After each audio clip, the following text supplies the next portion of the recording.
O presidente Jair Bolsonaro compartilhou um vídeo que mostra o presidente da CEAGESP de São Paulo, Coronel Melo Araújo, conversando com catadores de papelão que tiveram suas atividades regularizadas e agora trabalham no local, contribuindo para uma gestão responsável de resíduos. Bolsonaro disse: a nova CEAGESP legaliza os catadores de papelão. Cada vez mais, a CEAGESP se torna uma cidade sustentável que valoriza a todos. Diretor-presidente, Coronel da PM, Melo Araújo. A ditadura da toga segue firme. O Brasil tem hoje presos políticos e jornais parlamentares e influenciadores censurados. A Folha Política teve toda a sua receita, gerada desde 1º de julho de 2021, confiscada por uma canetada do ministro Luiz Felipe Salomão, ex-corregedor do TSE, com aplauso e respaldo do ministro Luiz Roberto Barroso. Além disso, todas as receitas futuras do jornal obtidas por meio do YouTube estão previamente bloqueadas. Anteriormente, a Folha Política teve sua sede invadida e todos os seus equipamentos apreendidos, inclusive celulares e tablets dos sócios e de seus filhos.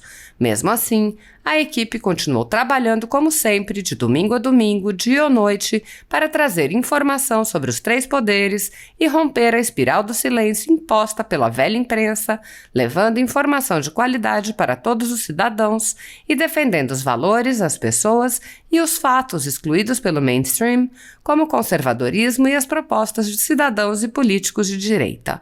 Se você apoia o trabalho da Folha Política e pode ajudar a evitar que o jornal seja fechado, doe por meio do Pix, cujo QR Code está visível na tela, ou por meio do código ajude@folhapolitica.org. Caso não utilize Pix, há a opção de transferência bancária para a conta da empresa Raposo Fernandes, disponível na descrição deste vídeo e no comentário fixado no topo.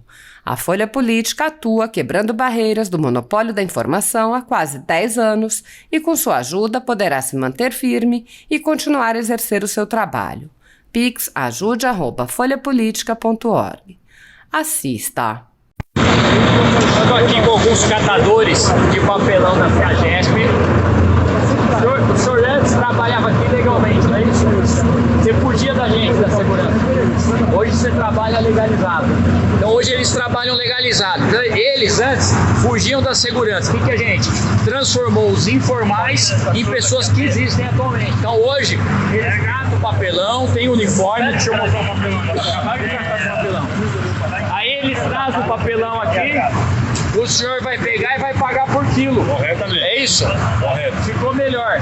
A gente era inimigo, agora ficamos amigos, não é isso? Correto. Na nossa cidade CEAGESP, a gente formaliza os informais. É isso aí. Parabéns pra vocês aí, viu? Obrigado, bom trabalho.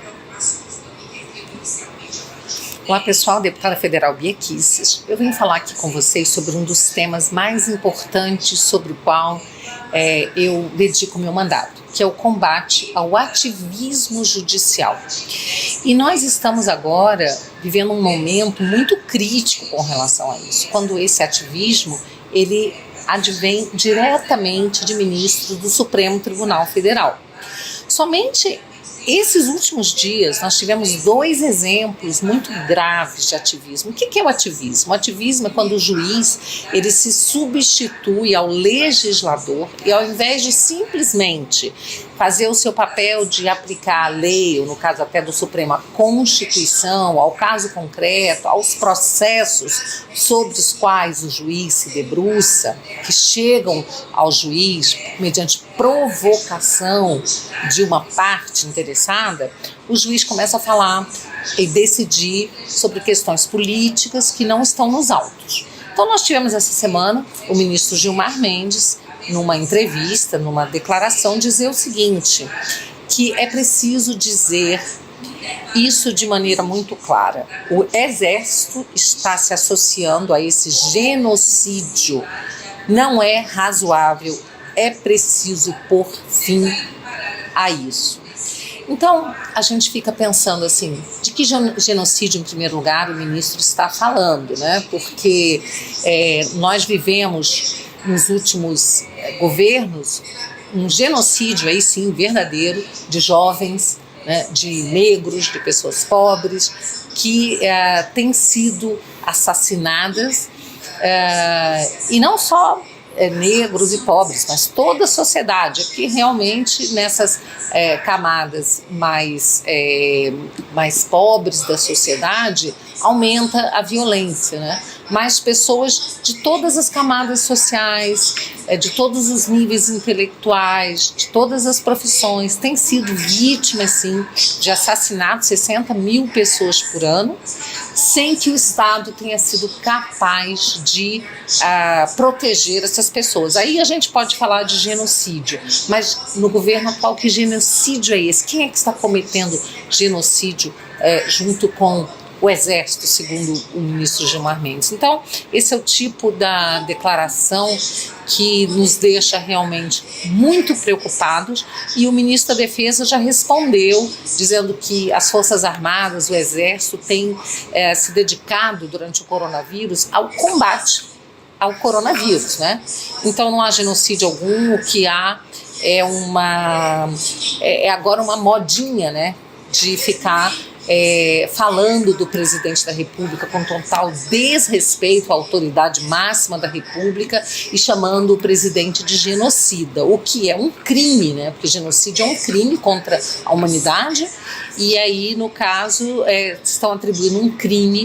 Então já existe aí, no mínimo, uma calúnia, além de uma atividade política do ministro, que é muito preocupante. E aí, em seguida, a gente vê o ministro Barroso também falando, né?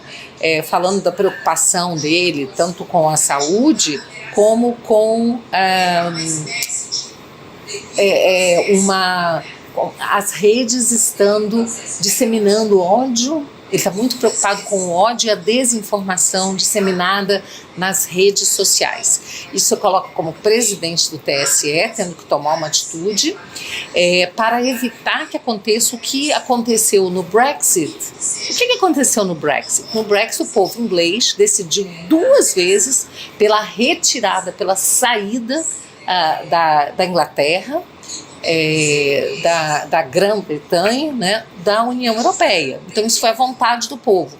Mas como o ministro Barroso, pelo visto, ele é a favor da União Europeia, ele é contra a saída da Grã-Bretanha, então ele diz que isso foi fruto de desinformação. Assim como, segundo o ministro, as eleições americanas, a eleição do Trump também foi fruto de desinformação, não fruto da vontade de um povo que era majoritariamente conservador, né?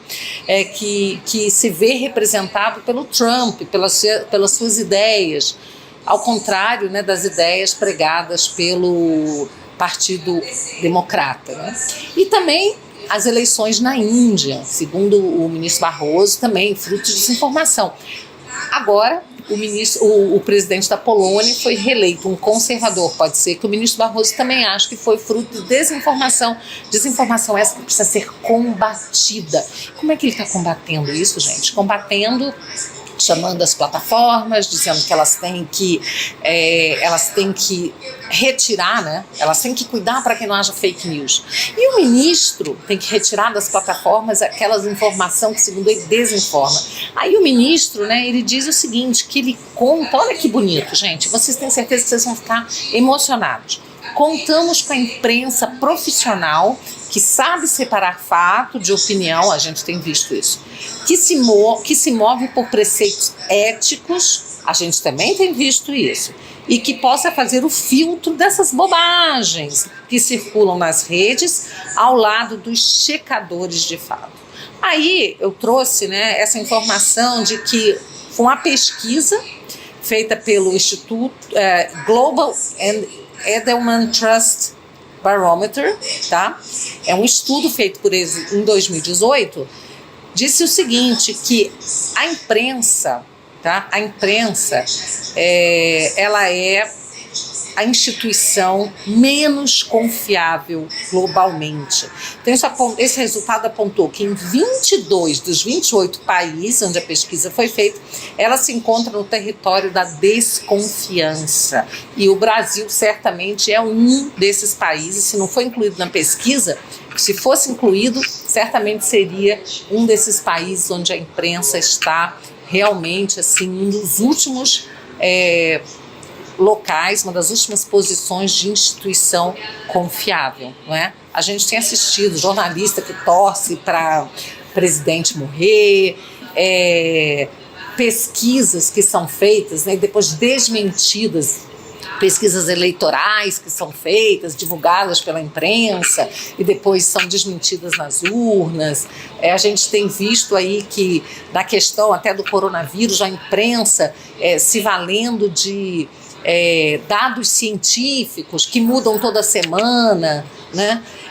Então a gente sabe que não tem uma cobertura parcial, lamentavelmente, por boa parte da imprensa, mas é com essa mídia aí que o ministro Barroso descontar essa imprensa profissional para dizer, junto com os checadores de fatos, o que é verdade, o que é mentira, né, e impor aí um cala-boca, uma censura às redes sociais. Então, assim, eu estou deveras preocupada com isso, tá? Como parlamentar, trabalho todos os dias, né, para combater esse ativismo judicial. Tem uma série de projetos de lei contrários ao ativismo, que visam a responsabilizar esse ativismo, criminalizar toda vez que houver uma usurpação de poder. Isso tem acontecido muito porque, lamentavelmente, o parlamento tem se colocado de joelhos, subserviente ao Supremo Tribunal Federal. E a gente sabe que tem aí parlamentares que têm problemas perante a justiça, né,